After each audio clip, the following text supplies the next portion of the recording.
जब भी हमारे सामने क्यूबिकल इक्वेशन आता है और अगर इसमें ये लिखा आता है कि इसे कार्डन मेथड से सोल्व कीजिए, तो कार्डन मेथड से सोल्व करने के लिए हमारे पास दो शर्तें कौन सी। सबसे पहली बात तो एक्स क्यूब का कोफिशिएंट 1 होना चाहिए जो इसमें है। दूसरी चीज एक्स स्क्वायर का जो टर्म है वो उसमें लेफ्ट होना चाहिए, नहीं होना चाहिए इसमें। लेकिन यहाँ पर एक शर्त तो पूरी हो रही है, लेकिन एक्स स्क्वायर वाली टर्म जो है वो इसमें प्रेजेंट है, हमें इसे रिमूव करना पड़ेगा। सबसे पहला काम ये। तो इसके लिए हम करें क्या, हमारे पास काम होगा सिंथेटिक डिवीजन मेथड से हम इसको रिमूव कर लेते हैं। और इसके लिए हम क्या करेंगे, एक इक्वेशन है ओरिजिनल, हम उससे कंपेयर कर लेंगे। प्लस 3a0 0 हो गया 1 x square plus 3a2x plus a3 equal to 0। और इससे हमें इसके रूट्स को कैसे कम या ज्यादा करना वो h की वैल्यू पे डिपेंड करेगा।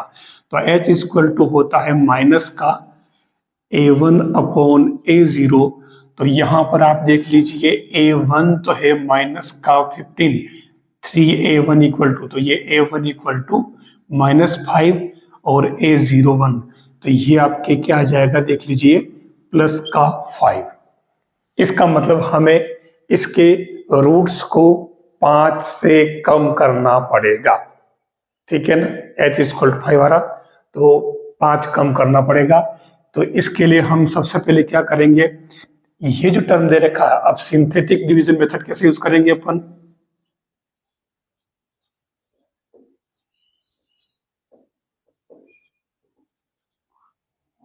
मेथड यानी कि संश्लेषिक विभाजन विधि।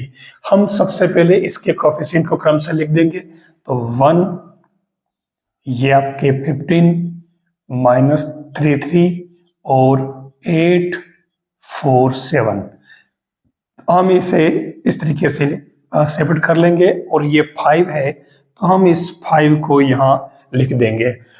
तो सेकेंड टर्म को रिमूव करने के लिए एक्स स्क्वायर टर्म को रिमूव करना है तो हमें सिंथेटिक डिवीजन मेथड यूज करना पड़ेगा। मैंने इस पूरे को यहाँ पहले ही लिख दिया है, फालतू का कैलकुलेशन में आपका भी और मेरा भी टाइम वेस्ट नहीं हो। ये आया कैसे जो मैं आपको बता रहा हूँ, वैसे मैंने पिछले वाले वीडियो में बता चुका हूँ इस मेथड को, लेकिन फिर से देख लीजिए। मैंने क्योंकि अपने को इसके रूट्स को 5 से कम करना पड़ेगा तो मैंने 5 यहाँ लिखा है। और उसके बाद 1 माइनस 15 माइनस 33 ये टर्म सारी मैं ये यहां से लाया हूं जो गिवन इक्वेशन है, ये टर्म हो गई। अब सबसे प्रॉब्लम आती है ये वाली लाइन लिखने की। ये कैसे आती, देखिए आप इसके नीचे हमेशा ही 0 लिखें, उसके बाद में हम यहां से स्टार्ट कर रहे हैं। 5 का 1 से मल्टीप्लाई किया तो कितना आया 5, प्लस 5 का 0 से मल्टीप्लाई किया 0, कितना आया 5। ये 5 हम यहां लिखेंगे। नेक्स्ट 5 का इससे मल्टीप्लाई किया तो ये 75 माइनस का, और फिर 5 का 5 से किया तो ये प्लस का 25, कितना बचा माइनस का 50। तो देखो ये -50 आ रहा। सेम ऐसे ही 5 का अपन वापस इनसे करेंगे तो सेम ये टर्म ऐसे इसी तरीके से इसको इससे मल्टीप्लाई किया, इसको इससे किया, फिर सोल्व किया, जो आया ये लिख दिया यहाँ पे, ठीक है। अब हमने इस पूरी टर्म को प्लस कर दिया, 101 this plus this -10 this plus this -83 this plus this 432, ठीक है। अब एक एक टर्म को छोड़ते जाएंगे इस तरीके से। फिर यहाँ एक बार फिर से अपन 5 लिखेंगे और सेम वही तरीका, 5 का 1 से मल्टीप्लाई किया, 5 का 0 से किया तो ये 5 आ गया, ठीक है। वापस दोनों का प्लस करने के बाद सेम प्रोसेस ही है। फिर 5 का -10 से किया और 5 का 5 से किया, दोनों को प्लस किया तो ये माइनस का 25 आ रहा, ठीक है। अब हमने इसको प्लस कर दिया 101 और ये -10 5 दिस और दिस प्लस दिस, ठीक है। सेम ऐसे एक एक टर्म को छोड़ते गए और उसके बाद फिर से मैंने यहाँ 5 लिखा, फिर वही प्रोसेस अपनाया। ऐसा करते करते आप देखो कि एक एक टर्म को छोड़ता गया, लास्ट में तो हमारे पास एक वो स्टेयर सीढ़ी बन गई, ठीक है। ये मेथड आने के बाद आप जो ओरिजिनल इक्वेशन जो लिखेंगे वो नया इक्वेशन क्या बनेगा आपका, a0 z³ प्लस a1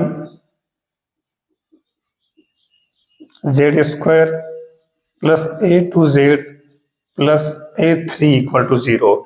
अब यहाँ सबसे पहले जो आपके आया था ये तो आपके आया a3, ठीक है, ये आपके कहलाएगा a2 और ये आपके कहलाएगा a1 और ये आपके कहलाएगा a0। तो देख लीजिए a1 0 आ गया, इट मीन्स आपके स्क्वायर वाली टर्म खत्म हो गई। तो ये a और a0 भी बन ही रहा है, तो ये आपके ओरिजिनल क्या जेड क्यूब प्लस और a2 क्या था आपके माइनस का 108, तो ये 108 जेड और a3 कितना आया था ये 4 प्लस का ही है ना, तो ये प्लस का 432 इक्वल टू 0। ये हमारे ओरिजिनल इक्वेशन आ गया।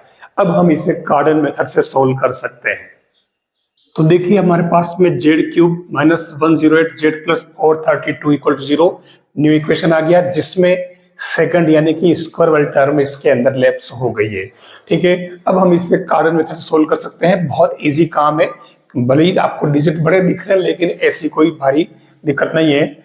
यहाँ सबसे बात, अच्छा जेड में बदला है तो यहाँ में ध्यान रखना पड़ेगा जेड इक्वल टू क्या है x माइनस एच, यानी कि z equal to x minus 5 है, ये हमें ध्यान रखना होगा।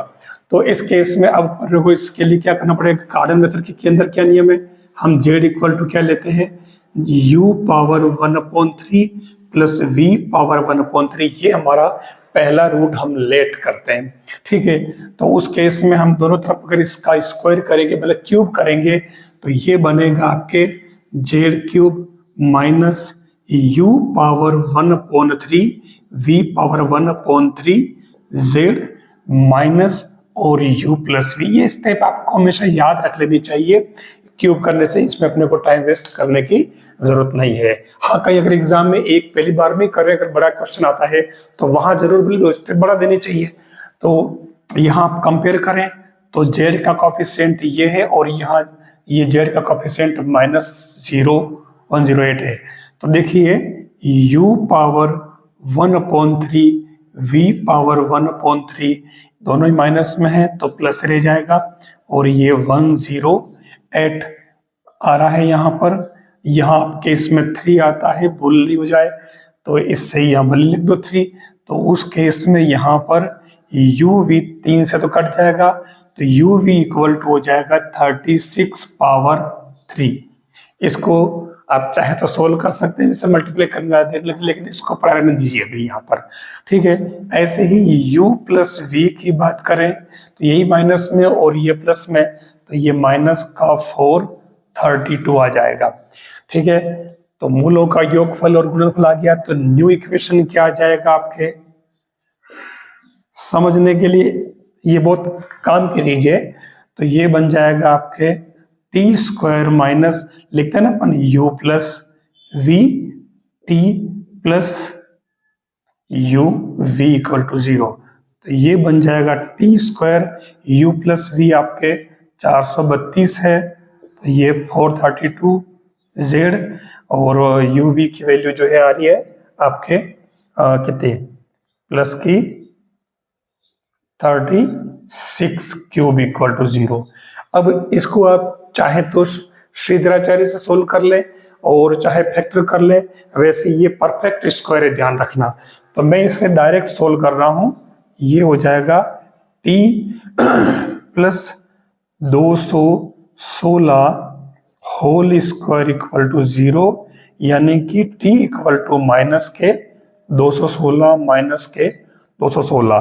तो ये आपके u क्या आ गया -216 और v आ गया -216। तो इससे आपका पहला जो रूट आएगा वो क्या आ जाएगा z equal to u power 1/3 v power 1/3।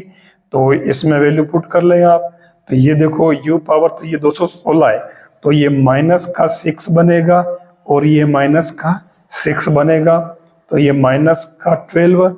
और अब आपके z इक्वल टू क्या था x माइनस 5, तो इससे आपके x इक्वल टू क्या आ जाएगा z प्लस 5। तो ये आपके x equal to z plus 5, ठीक है।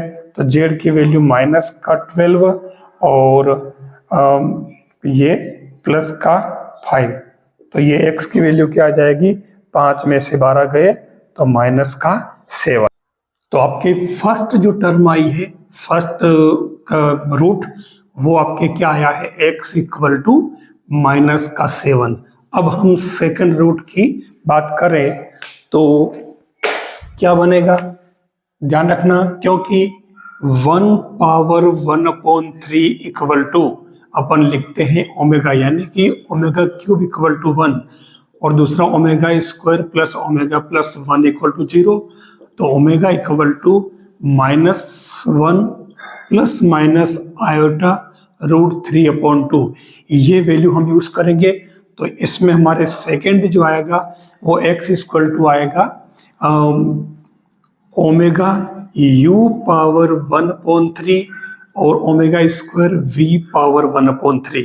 तो ये यहाँ, क्योंकि ये यहाँ पर z चल रहा है, ध्यान रखना, तो हम अभी एक बार z लिखेंगे इसको, क्योंकि इक्वेशन ये वाला है, ठीक है। तो ओमेगा u तो आपके हो गया देखो माइनस का 6, ठीक है ना, u पावर 1/3 लिख रहे हैं अपन, तो ये तो डायरेक्ट हो गया -6, और अंदर पहले ओमेगा की जगह अपन प्लस वाली वैल्यू पुट करते हैं, तो माइनस का हाफ, और ये हो जाएगा प्लस आयोटा √3/2, फिर प्लस, अब की बार हम यहाँ पर -6, ये v पावर 1/3 की वैल्यू, और ओमेगा स्क्वायर की जगह यहाँ माइनस वाली वैल्यू पुट करेंगे आयोटा √3/2।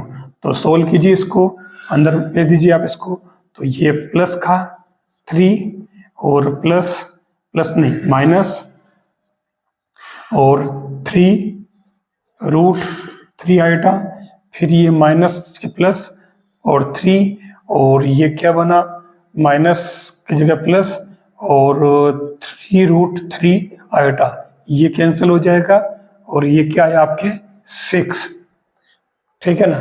तो ये इस तरीके से ये z इक्वल टू 6 आ रहा है, तो उस केस में आपके ये x इक्वल टू क्या आएगा, ये z प्लस h, यानी कि z की वैल्यू 6 और h की वैल्यू 5, तो ये आपके कितना आया 11, ठीक है। सेम ऐसे ही सेकंड की बात करेंगे, तो ये आपके z इक्वल टू आएगा, देखिए मैं ओमेगा और ओमेगा स्क्वायर की प्लेस चेंज कर रहा हूं, ठीक है। तो ये ओमेगा स्क्वायर u पावर 1/3 और ओमेगा v पावर 1/3 सेम ऐसे रखी है, तो इससे आपके z इक्वल टू क्या आएगा 6, और इससे x इक्वल टू आएगा 11, क्योंकि सेम ही है, की बार भी दोनों में 216 ही है माइनस के, ठीक है। तो ये आपके ध्यान रखना, ऐसे आपके आ जाएगा। एक बात कहना चाहूंगा, मैंने यहाँ ओमेगा और ओमेगा स्क्वायर का प्लेस चेंज किया, आप चाहते तो u और v वाले टर्म का प्लेस चेंज करते तो भी हो जाता, लेकिन दोनों का मत कर देना, नहीं तो वही हो जाएगा फिर से, ठीक है। तो फाइनली हमारे पास इसके जो रूट आए, जो ओरिजिनल इक्वेशन था, रिक्वायर्ड रूट्स आर कितना आया, माइनस का 7, 11 और 11, ये इसका फाइनल आंसर होगा। जब शुरुआत में क्वेश्चन देखा तो 847 और न जाने 33 और बड़ी बड़ी डिजिट्स आ रही थी, तो सोच करके हम डर जाते हैं, लेकिन अगर प्रोसेस पता है तो हमें दिक्कत नहीं आती। अब ये तो मैंने पूरा मेथड बताया, अब अगर आप आरपीएससी फर्स्ट ग्रेड या सेकंड ग्रेड दे रहे तो वहां भी तो सिलेबस में है, क्या वहां पर इतना बड़ा क्वेश्चन पूछा जाएगा, नहीं। और वहां क्वेश्चन कैसे पूछा जाएगा, जो मैंने यहाँ खास तौर से इसमें दे रखा, देख लीजिए क्या होगा। वो क्या है कि इसमें एक एक टर्म पूछ लेगा, क्योंकि इसमें सबसे पहला काम ये कि एक्स स्क्वायर वाले टर्म को रिमूव करना है, तो इस संदर्भ में या और कार्डन मेथड्स की जो शर्तें हैं, लिमिटेशंस है, वो उस पर क्वेश्चन बनाएगा इसमें। तो फिर इस क्वेश्चन क्यों घुसेगा, पर्टिकुलर वो इस क्वेश्चन में जरूर वो ये कहेगा कि इसमें एक्स के जो वैल्यूज है, मूल हमें कितने कम करने पड़ेंगे या कितने ज्यादा करने पड़ेंगे, जैसा कि मैंने बना रखा है क्वेश्चन। ऐसे आपको इसको सॉल्व करना होगा।